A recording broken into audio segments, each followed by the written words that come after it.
ఇప్పుడు కింద body part కోసం ఫ్యాబ్రిక్ అనేది ఫస్ట్ హాఫ్కి ఫోల్డ్ చేసి తర్వాత దాన్ని ట్రయాంగిల్ షేప్లో ఫోల్డ్ చేసుకొని పైన వేస్ట్ లూజ్ ఎంతో తీసుకున్నాను. అలాగే లెంత్ వచ్చి 28 ఇంచెస్ తీసుకున్నాను.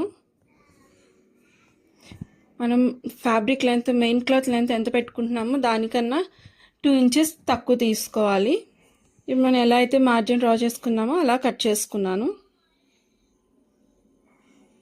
ఇప్పుడు ఇదే బేస్ మీద మెయిన్ ఫ్యాబ్రిక్ కూడా కట్ చేసుకుంటున్నాను. అయితే మెయిన్ ఫ్యాబ్రిక్ అన్నది 4 ఫోల్డ్స్ చేసుకొని తర్వాత దాన్ని ట్రయాంగిల్లా కట్ చేసుకున్నాను. అప్పుడు ఫుల్ సర్క్యులర్ వస్తుంది అనేసి అలా చేసుకున్నాను.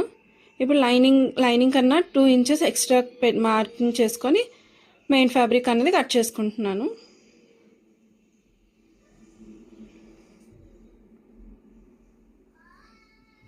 ఇప్పుడు ఈ రెండింటిని బాడీ పార్ట్కి ఎలా అటాచ్ చేయాలంటే మధ్యలో బాడీ పార్ట్ పెట్టుకొని పైనేమో మెయిన్ ఫ్యాబ్రిక్ కింద లైనింగ్ ఫ్యాబ్రిక్ పెట్టుకొని మనం బాడీ పార్ట్ అనేది అటాచ్ చేసుకుంటే మనకి ఖర్చులన్నీ మధ్యలోకి వెళ్ళిపోతాయి.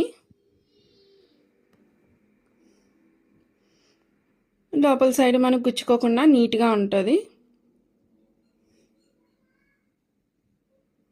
అదే కిందని లైనింగ్కి మెయిన్ ఫ్యాబ్రిక్కి రెండిట్లకి పీకో అనేది చేసుకోవాలి.